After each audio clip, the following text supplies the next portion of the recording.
Ladies and gentlemen, members and friends, it's Lachlan, it's Matt, we're back. Matt Bailey, right here. Lachlan Watt. Nice to see you. It's that time of month again where August Outturn is fast approaching.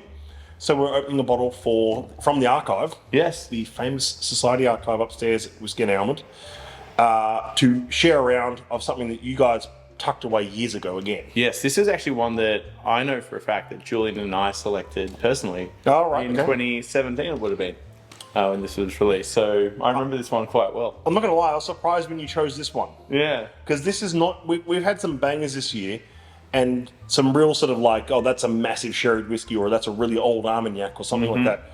But this is a bit of a curveball. It is, yeah. For a few reasons. So tell us, how did this get picked?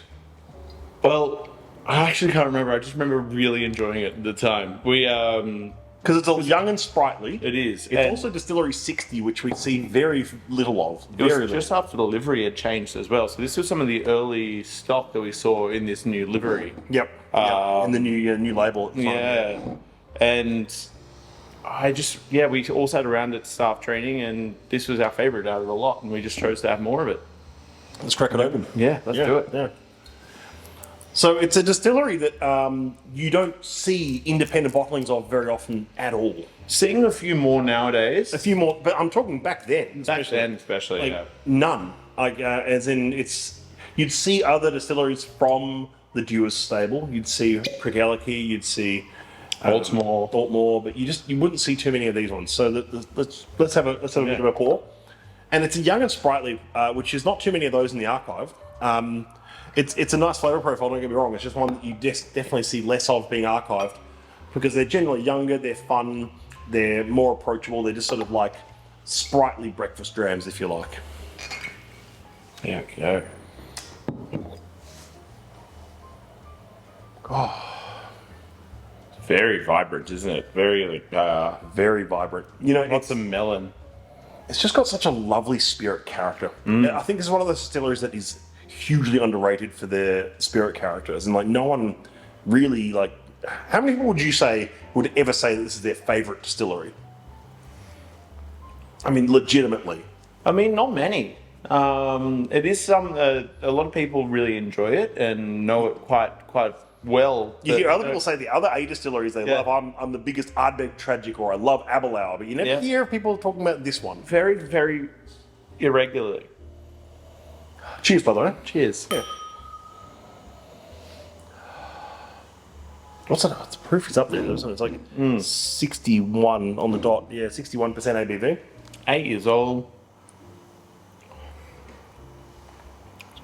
Great, like barley sweetness to it. I love the grain character in that. Those like barley sugars. It's definitely brisk. It's very young and brisk. It is. But it sometimes you want that in a whiskey. I love that in a whiskey. I love that especially for a first dram off the block. Yeah. If you're coming in to try August Outturn, I've often said, I'll save the archive bottling until your third or fourth dram. Put this one at the start. Put this one right at the start. It's brisk. This will go great with a ratty. It would, This plus a tin of Rattenham would go so good. It's a great way to start your afternoon. Or whatever time of day you choose. 4 p.m. the bar opens. Yes.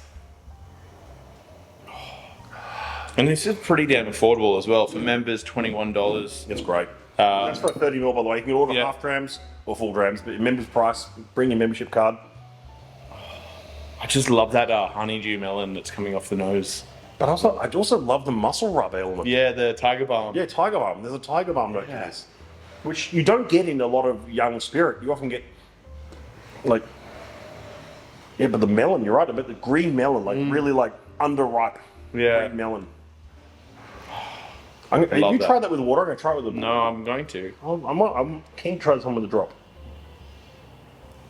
See how that reacts, see how that holds up. See if that barley sweetness actually holds on. It has a bit more tobacco-y with the water as well. It does, yeah. It's got a sort of tobacco leaf, like a tobacco pouch.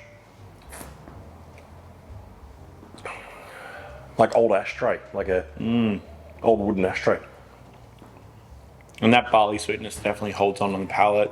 That works with Bit more syrupy texture coming out. This is great. Thank you for sharing this.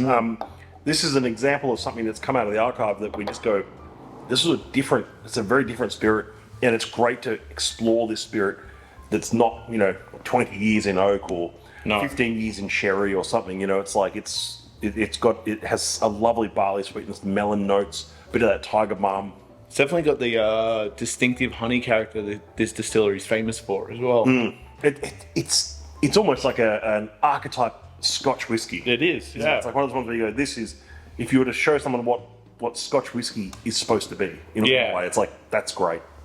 Yeah, that barley, that fruit, that honey. Very soft cask character. Very soft, yeah. And even though it's young, the wood is there, but it's not over. It's not like it's cloying. No, the bar's open from 4 p.m. every single day. Every single day. So back to full service, and great to taste something good from the archive and share something around for August Outturn. It's been a good outturn so far. And by the time you're watching this, yeah, August Outturn will be on the bar properly, and is on the bar. So it is. We're talking in the future and the present at the same time. So yeah, we've made it. Yeah. Thank you, Lachlan. Cheers. Oh, sorry. Thank you, Matt. Thanks. Cheers. Cheers.